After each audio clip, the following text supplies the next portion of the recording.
বন্ধুরা, গত পর্বে আপনারা দেখেছেন কাঞ্চনজঙ্ঘা দেখতে গিয়ে আমরা কতটা হতাশ হয়েছি। যাই হোক, একজন প্রকৃতিপ্রেমী হিসাবে সকল হতাশাকে পেছনে ফেলে আমরা বাকি স্পটগুলো ঘুরে দেখার সিদ্ধান্ত নেই।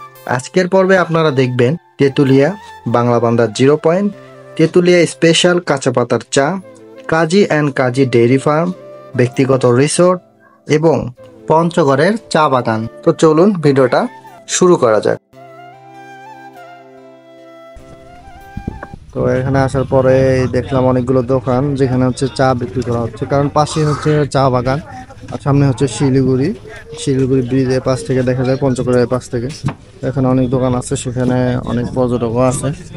সামনে একটা নদী, কুয়াশার কারণে দেখা যাচ্ছে না। এখন আমরা চলে আসলাম হচ্ছে আমাদের তৃতীয় গন্তব্যে, আর এটা হচ্ছে হলুদ বাঁশ। এমন না যে এটা রং করা, বাঁশটাই হচ্ছে হলুদ, অনেকে এটাকে নেপালি বাঁশও বলে। আর তার পাশেই হচ্ছে যে পাশে আছে কি মোটা আর বিশাল বড়, আর সবগুলো তো মনে হচ্ছে এখন প্রাপ্তবয়স্ক না, তাহলে হয়তো আরো বেশি বড় হবে।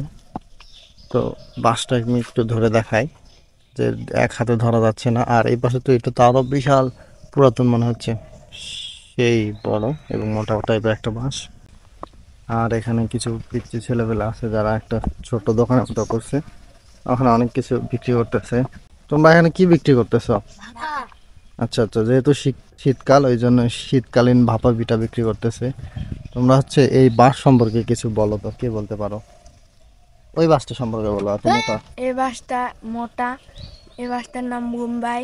বোম্বাই বাঁশ বলে এটাকে, না? আচ্ছা আচ্ছা। আর এই বাঁশটা কি শুধু এখানে আছে?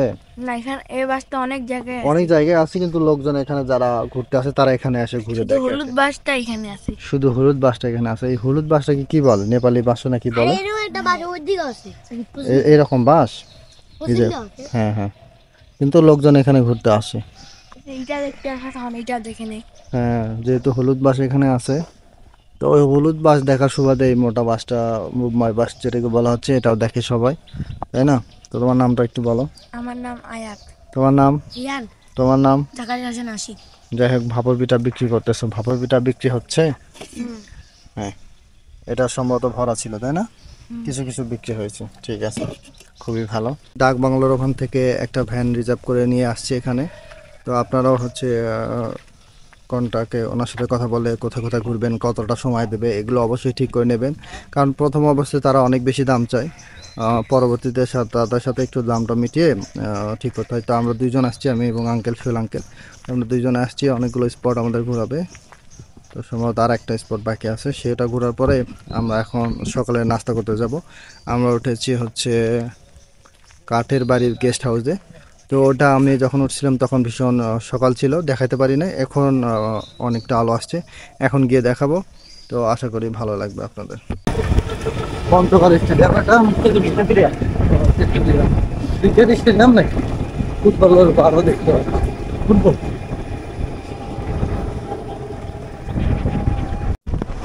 একই সাথে আম এবং হচ্ছে চা।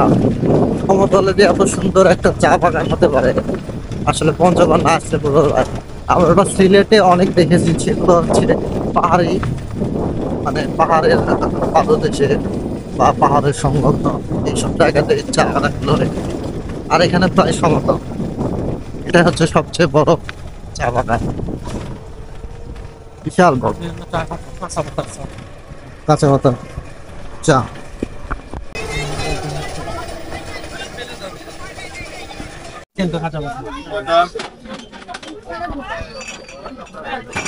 এখন আমরা হচ্ছে এই কাঁচা পাতার চা নিচ্ছি, দুইজনে 10 টাকা করে নিচ্ছে। তো এখানকার এটাই হচ্ছে বিশেষত্ব, অনেক ভালো। তো সেই সুবাদে আমরা এই কাঁচা পাতার চাটা এবার একটু ট্রাই করব। এর আগে সোহেল আঙ্কেল আসছিল এখানে, তো আঙ্কেল উনি হচ্ছে চা বানাচ্ছে। আঙ্কেল, এগুলো কত করে বিক্রি করেন? 120 টাকা। 120 হাফ কেজি করে থাকে, তাই? দাম চাইলে 120, নিলে কম দেওয়া যাবে।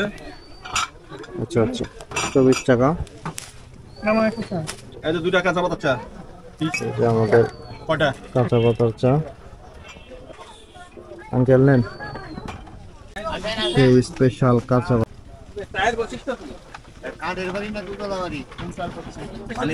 তেঁতুলিয়া চলে আসলাম, আর এখানে হচ্ছে কাঁচা পাতা চাটা খাইলাম, পাশেই হচ্ছে চায়ের বাগান।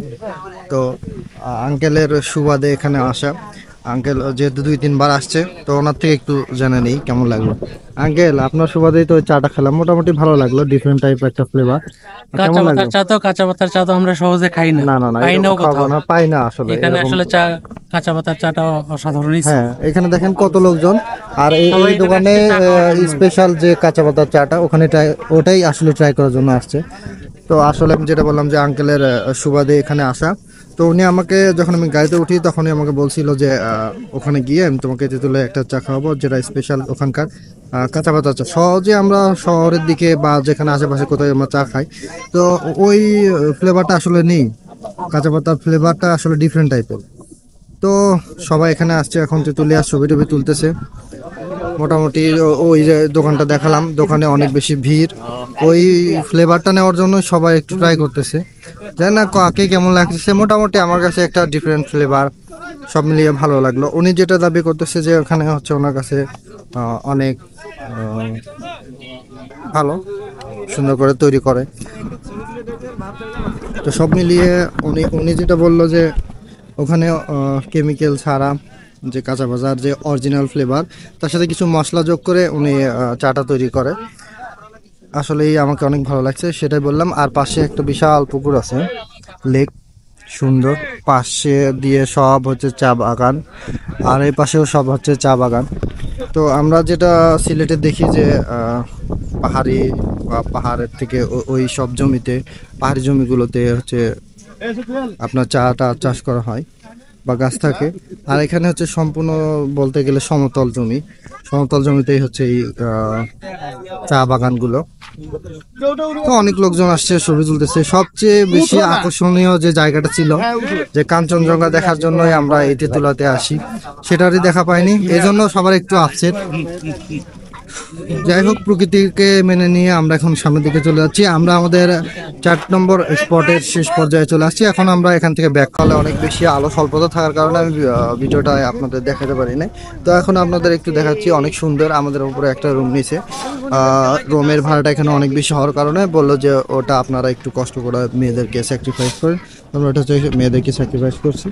আর এই পাশে হচ্ছে আমাদের রান্নাবান্নার কাজ চলতেছে। সকালকার নাস্তাটা এখানেই করব, তারপরে হয়তো বা আমরা আবার বেরোবো।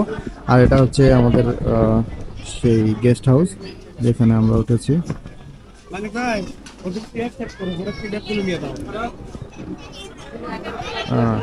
এই সবগুলো যে সব লোক দেখছেন, আর এই বাসটা, আর এই পাশে রান্নাবান্না সব কিছুই আমাদের ট্রাভেল এজেন্সির, আমরা যে ট্রাভেল এজেন্সির মাধ্যমে আসছি সেই ট্রাভেল এজেন্সির লোকজন, বা আমরা যারা একত্রে ভ্রমণে আসছি সেই সব লোকজন। তো আমি এখন একটু রান্নাবান্না দেখে যাই। এই পাশে প্রস্তুতি চলতেছে হয়তো বা পরবর্তী কাজের, সকালটা হয়ে গেছে। এই পাশে দেখতে পাচ্ছি শশা, এই পাশে রান্না হচ্ছে মাংস। একটু না তুলেন, আরে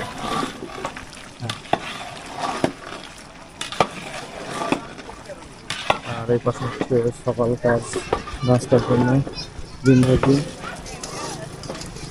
সব ট্রাভেল এজেন্সি মাধ্যমে আসার সবচেয়ে বড় সুবিধাটা হচ্ছে আপনাকে খাবার দাবার নিয়ে প্যারা নিতে হবে না। অনেক সময় হয় কি, বগুড়ার বাইরে বা আপনার যে অঞ্চলে সেখানকার বাইরে গেলে খাবার নিয়ে একটা প্যারা খাইতে হয়। ওই ট্রাভেল এজেন্সির মাধ্যমে গেলে, স্থানীয় হলে, সেক্ষেত্রে তারা স্থানীয় যারা রান্না করে তাদেরকে সাথে নেয়, সেই ফ্লেভারটাই পাবেন যেখান থেকে আপনি আসছেন। আমরা বগুড়া থেকে আসছি, বগুড়ার ফ্লেভারটাই আমরা পঞ্চগড়ে এসে পাচ্ছি। তো এর আগেও একবার আমি এই ধরনের ট্রাভেল এজেন্সির মাধ্যমে কক্সবাজার ভ্রমণ করেছি, ইতিপূর্বে আপনারা সেই ভিডিওটা দেখেছেন। তো খাবার দাবার নিয়ে প্যারা না থাকার কারণে সেই একটা সুন্দর অভিজ্ঞতা নিয়ে আবার দ্বিতীয়বারের মতো পঞ্চগড় যাত্রা করতেছি। আশা করি ভালো হবে। খাবার দাবার শেষ করে বাকিটা আপনাদের জানাবো।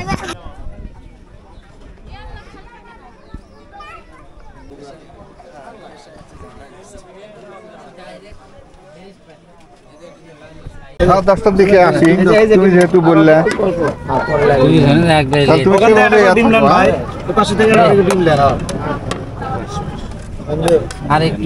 ভাই এদিক থেকে আমাকে সহজ ভাই তো ডিম ভাজি দিতে ব্যস্ত। ডিমের ম্যানেজার, এই তো সুন্দর একটা নাম দিয়েছে। আমরা এখন পঞ্চগড়ের মিনি মিনা বাজারের দিকে আসতেছি। এর ভিতরে যা যা দেখবো আপনাদেরকেও দেখানোর চেষ্টা করবো।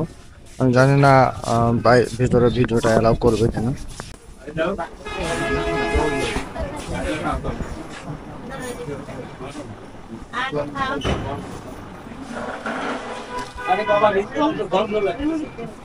এখনো তো আসা উচিত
আমাদের সাথে যারা ছিল বাকিরা ওনারা কই গেল? আচ্ছা আচ্ছা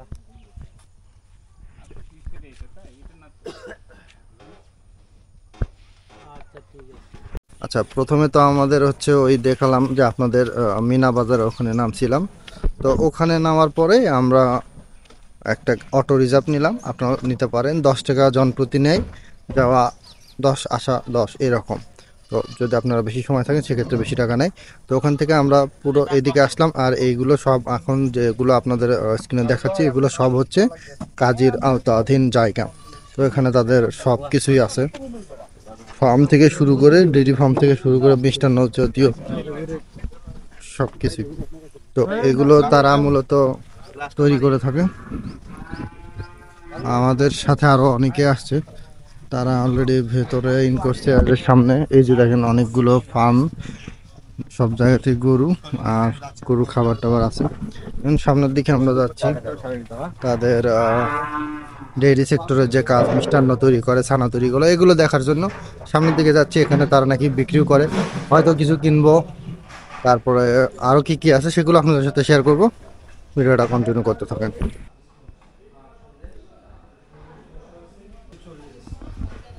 মিষ্টি সন্দেশ কত মিষ্টি বলতো? 400 টাকা, সন্দেশ 600 আছে, 500 আছে, 440 আছে কেজি পার কেজি। চলেন এখন আমরা প্রসেসটা দেখে একটু।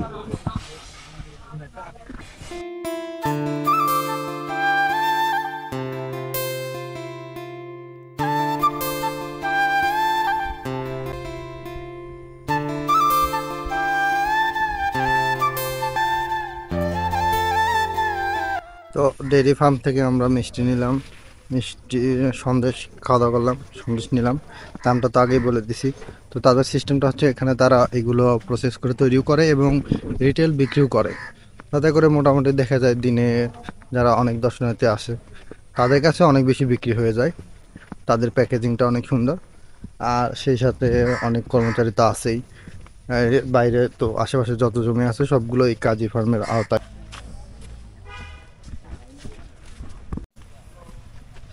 ভীষণ অন্ধকার, মনে হচ্ছে অ্যামাজন জঙ্গলের ভেতর দিয়ে যাচ্ছি।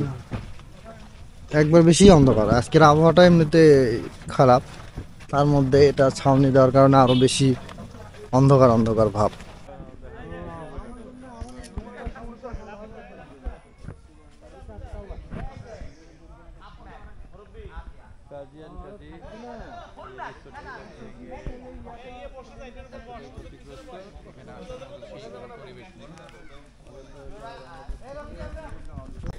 কাজী ফার্মের যে বাংলো টাইপের যে জায়গা, অনেক বেশি জায়গা, তো তার মধ্যে অনেকটা বাড়ি, এক বাড়ি থেকে আরেক বাড়িতে যাওয়ার জন্য অনেকগুলো সিঁড়ি ছিল। যেটা পুকুরের মধ্যে ছিল সেটা ক্ষতিগ্রস্ত হয়েছে, অনেকটাই ক্ষতিগ্রস্ত হয়েছে।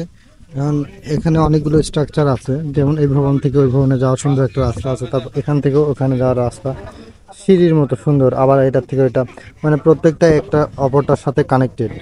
তো যেগুলো হচ্ছে পুকুরের মধ্যে ছিল সেগুলো ক্ষতিগ্রস্ত হয়েছে, পাখিগুলো তো ঠিক আছে।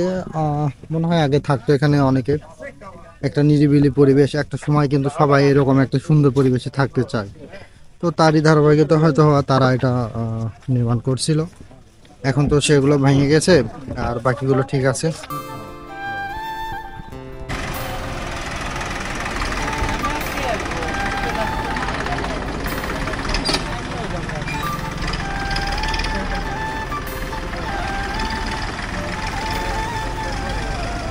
এখন আমরা আছি হচ্ছে মিনা বাজারের সামনে, আর এখান থেকে আমরা হচ্ছে এই পাশে কাজী ফার্মস লিমিটেড এক্সট্রা যত যাবতীয় কাজের সব কিছু আছে সবগুলো দেখে আসলাম। তো এখন আমাদের প্ল্যান হচ্ছে এখান থেকে আমরা যাব জিরো পয়েন্টের দিকে। তো সাথেই থাকলাম। আচ্ছা, এখন আমরা হচ্ছে বাংলা বান্ধব জিরো পয়েন্টের দিকে আসলাম। তো আমার অনেক বন্ধুরা আমাকে বলে যে তোদেরই জীবন, আসলে এখানে জীবনের কিছু নাই। জীবন বলতে তারা বোঝাচ্ছে যে আমার জীবনের স্টাইলটা অনেক উন্নত, ভালোভাবে চলতেছি, ঘুরতেছি ফিরতেছি। আসলে বিষয়টা ঘোরাফেরা বা সুন্দর জীবনের ওপর না। আর ঘোরাটা আমি বিশেষ করে আমি মনে করি এটা হচ্ছে আপনার মানসিকতার উপর ডিপেন্ড করে। আপনি হচ্ছে ঘুরতেছেন না, রোজ তো দেখেন আপনি সিগারেট পান বিড়ি এইগুলোতে অনেক খরচ করতেছেন। আমার তো ওই সবের কোনো নিশা নাই, আমি একটু ধরেন ঘোরাফেরায় সেটা খরচ করলাম, তো দিন শেষে দেখা যায় ওই একই হিসাব করলে। হ্যাঁ, তো আপনার যদি ওই রকম মন মানসিকতা থাকে ঘোরাফেরার, আপনি একটু প্ল্যান করলে আপনিও চাইলে আমার মতো ঘুরতে পারবেন। আর এরকমটা না যে আমি প্রতিনিয়তই ঘুরতেই থাকি। দেখা যায় যে লং ট্যুর হলে আমি মাসে হয়তো 2টা ট্যুর দিই, কিংবা কখনো কখনো 2 মাসে একটা হয় এরকম। কাছাকাছি হলে দেখা যায় মাসে 2টা পড়ে যায়। তো বিষয়টা হচ্ছে আমি যে প্রতিনিয়ত ঘুরি এরকম না। আর ভিডিওগুলো তো এডিট করতে অনেক সময় লাগে, এই জন্য হয়তো বা দেখা যায় কোনো কোনো ভিডিও খুব 2টা ভিডিও একসঙ্গে আপলোড করা পরে সময়ের কম ব্যবধানে, অথবা ভিডিও করে রাখছি দেরিতে আপলোড করলাম। তো এরকম হচ্ছে বিষয়। তো এখন আমি হচ্ছে আপনার বাংলা বান্ধব জিরো পয়েন্টের দিকে আসলাম। যেহেতু পঞ্চগড় আসছি, A to Z প্রায় সব কিছু ওইভাবে তো দেখা সম্ভব হয় না, তারপরেও যতটুকু পসিবল হয় ততটুকু দেখব। সেই সাথে আমার মাধ্যমে সবগুলো ক্যামেরা বন্দি করব। আপনারা জানেন যে আমার রিসেন্টলি হচ্ছে একটা ইউটিউব চ্যানেল আছে, ফেসবুক পেজ আমি খুলেছি, সেগুলোতে আপলোড করি। সেইভাবে দেখার সুযোগ ভাইরাল না হলেও আমার মনে হয় যে এটা হচ্ছে আমার একটা ছোট্ট মেমোরি হিসাবে থাকলো। ভবিষ্যতে যখন আমার এজ তো আর সারা জীবন মানুষ একরকম থাকবে না, যখন বড় হয়ে যাব তখন হয়তো বা এইগুলো দেখলে অনেক একটা ভালো লাগবে, নিজের মধ্যে একটা অনুপ্রেরণা কাজ করবে যে না আমি এইসব জায়গাতে গেছিলাম। আসলে ঘুরলে জানার আগ্রহটা বাড়ে, অনেক কিছু দেখতে পাওয়া যায়, জানতে পাওয়া যায়। তো এই সব কিছু মিলিয়ে আসলে জীবন, উত্থান পতন সব কিছুতেই আছে। তো আমারও শুরুটা মাত্র কেবল শুরু। আমি বলছি না আমার ভালো, আমারও খারাপ আছে, তবে চেষ্টা করতেছি ভালো কিছু করার। তো সামনে হচ্ছে বিজিবি, হয়তো বা সামনের দিকে আর যাইতে দেবে না। আমি একটু জুম করে আপনাদের দেখা, এটা হচ্ছে ইন্ডিয়ান ফ্ল্যাগ, আর ওই পাশে হচ্ছে বাংলাদেশের ফ্ল্যাগ। হ্যাঁ, বাংলাদেশের ফ্ল্যাগ, এ পাশে ইন্ডিয়ান ফ্ল্যাগ। আর মাঝখানে এটা হচ্ছে 0 পয়েন্ট নোম্যান্স ল্যান্ড। ওখানে হ্যাঁ ওখানে হচ্ছে দুই পাশে থাকে, যদিও যশোরটা অনেক বেশি বড়, ওইটা যেহেতু বসার। আর এখান থেকে হচ্ছে আপনার এই যে বর্ডারটা দেখা যাচ্ছে খুব কাছে। আর এই পাশে যাইতে তো দিচ্ছে না, তাই জন্য এখান থেকেই দেখাতে হচ্ছে। এখান থেকে শিলিগুড়ি মাত্র 15 কিলোমিটার, আর পোখারা হচ্ছে 20 কিলোমিটার, খুবই কাছে কাঠমান্ডু আছে।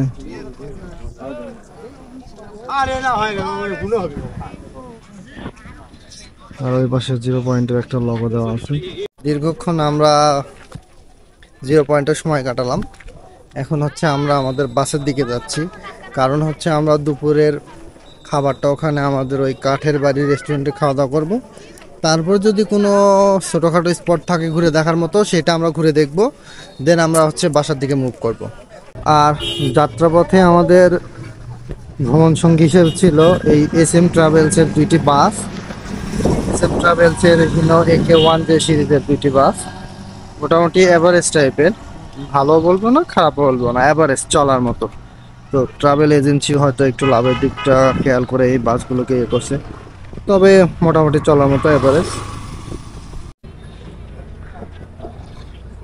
সবুজ আর সোনালী মাঠ পেরিয়ে ওই যে দেখা যায় কাঁটাতার বাস ঝাড়ের মতো, সম্পূর্ণটাই হচ্ছে ইন্ডিয়া।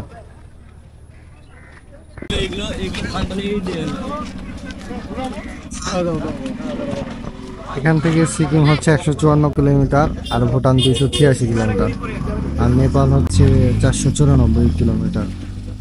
দুঃখজনক হলো সত্য যে এত কাছে হওয়া সত্ত্বেও আমরা এটা কখনো ব্যবহার করতে পারি না, কারণ হচ্ছে ভারত কখনো ট্রানজিট সুবিধাটা বাংলাদেশকে দেয় না, অথচ তারা আমাদের পুরো দেশটাই ইউজ করতেছে।